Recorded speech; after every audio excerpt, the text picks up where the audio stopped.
Autoline Daily is brought to you by Dow Automotive Systems. Learn how we can help you arrive at cost-effective and innovative solutions to your toughest industry challenges at dowautomotive.com. Here are today's top headlines. Things in the auto industry could be looking up. Honda may be moving production, and Toyota expands in South Korea. Up next, we'll be back with the news behind the headlines.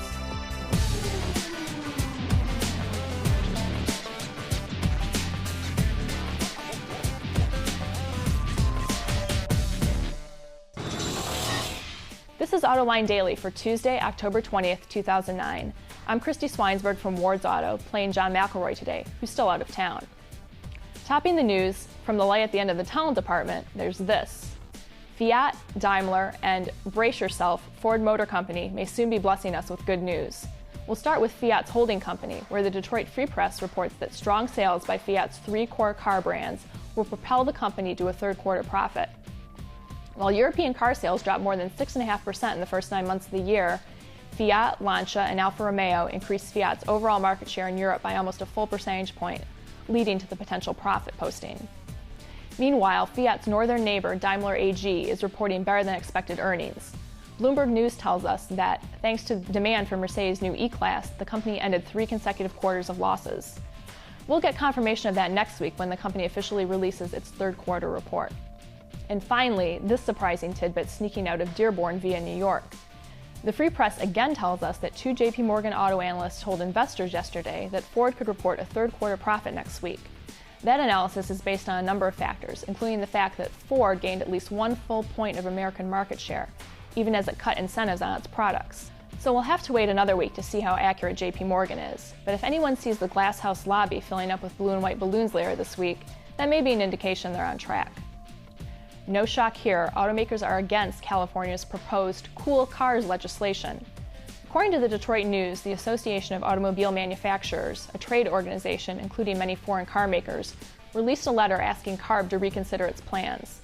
The proposed legislation would kick in 2014 and require vehicles weighing 10,000 pounds or less to block 45% of the sun's energy from entering the interior. The number increases to 60% by 2016. Automakers are worried they'll have to build cars specifically for the California market, which would raise costs. Making money on small cars is not easy, especially now that the yen has gone up in value compared to the dollar. It's risen about 8% since August, which is cutting into Japanese automakers' profitability. To fight back, Autoblog reports that Honda is almost certain to start building its Fit subcompact in the US. Currently, about 80% of Hondas sold here are built here.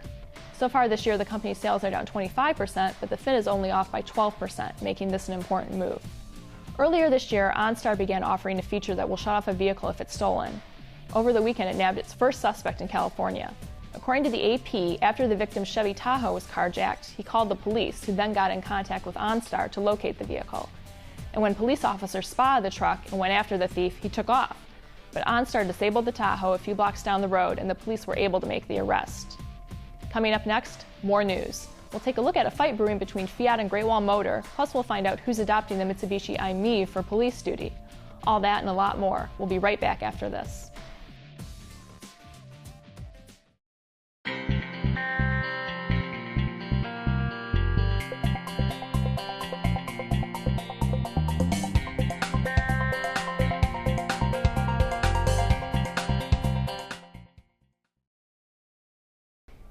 Toyota announced it will expand its operations in South Korea. According to the AP, the company will sell the Camry and Camry Hybrid, the Prius, and RAV4 in the country. Toyota has been in South Korea since 2000 selling Lexus vehicles. It's aiming for sales of 700 units a month.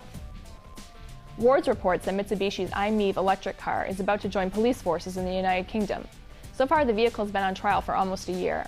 It has a 100-mile range and a top speed of 81 miles an hour. The car's compact size and quiet operation make it ideal for urban policing.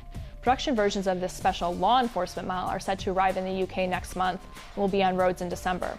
The West Midlands Department is the first to receive the new electric vehicle. Chinese automaker Great Wall Motor is accusing Fiat of plagiarism. According to Gazgoo.com, Great Wall has filed a complaint in a Chinese court and supposedly provided evidence that Fiat illegally visited its research center and took pictures of its Perry model. Fiat denies the allegations. The funny thing is, back in 2007, Fiat sued Great Wall over the Perry, saying it was a copy of its Panda model, and an Italian court ruled in Fiat's favor. Could this be payback? And that's it for today's top news in the global automotive industry. But before we go, here's an important announcement about a special upcoming webcast. I'm Peter DiLorenzo from Autoline After Hours, inviting you to join us for an evening with Mark Royce, GM's new VP of Global Engineering. Mark literally grew up in the company, and he's one of the all-time great car guys to boot. So join us Thursday, October 29th at 7 p.m., and have your questions ready for Mark. I know I will. See you then.